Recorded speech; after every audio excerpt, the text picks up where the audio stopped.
اور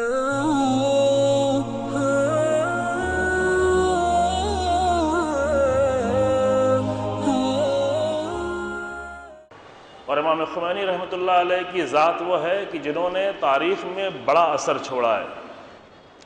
تاریخ میں انبیاء اور ائمہ کے بعد ایسے نام ڈھونڈ پانا مشکل ہے، بہت کم ایسے نام ہوں گے، نظیر بہت کم ملے گی کہ جہاں پر اس قدر تاثیر کوئی چھوڑ کے گیا ہے جتنا امام خمینی چھوڑ کے گئے، اور یہ تاثیر بڑھتی رہے گی۔ یہ میں صرف ایک شیعہ ہونے کی بنیاد پر یا ایک طالب علم ہونے کی بنیاد پر نہیں یہ بات کہہ رہا ہوں، ایک عام انسان بھی، حتیٰ اگر مسلمان بھی نہ ہو، حتیٰ اگر شیعہ بھی نہ ہو، اگر وہ انصاف کے ساتھ اگر آ کر مطالعہ کرے تو آگے اس بات کی تائید کرتا ہے لوگ کہنے والے کہ وہ اثرات امام رحمۃ اللہ علیہ چھوڑ کے گئے ہیں کہ شاید یہ اثرات آج سے 50 سال بعد کہیں اور زیادہ لوگوں کو سمجھ میں آئیں،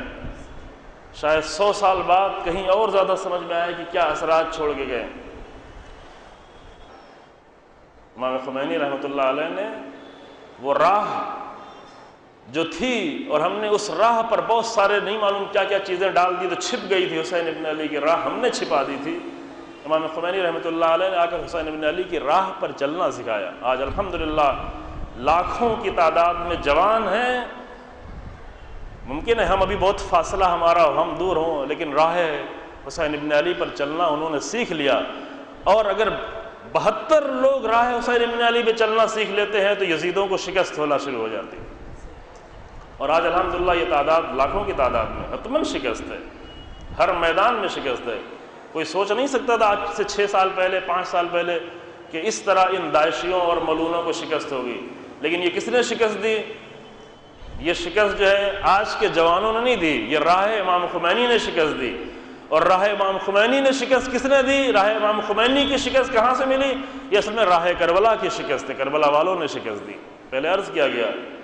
یہ فتح کربلا کی ہے، یہ فتح حسین ابن علی کی ہے، یہ فتح اسلام کی ہے، یہ فتح قرآن کی ہے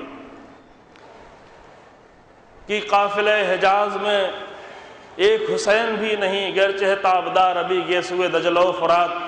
گیسوئے دجلہ و فرات میں تابداری ہے، لیکن کوئی حسین نہیں ہے جو آ کر اسے سنبھالے۔ علامہ اقبال اگر آج زندہ ہوتے تو یہ حسرت نہ کرتے کہ کوئی حسین نہیں ہے، کیونکہ کوئی حسین ابن علی کی راہ پر چلنے والا آیا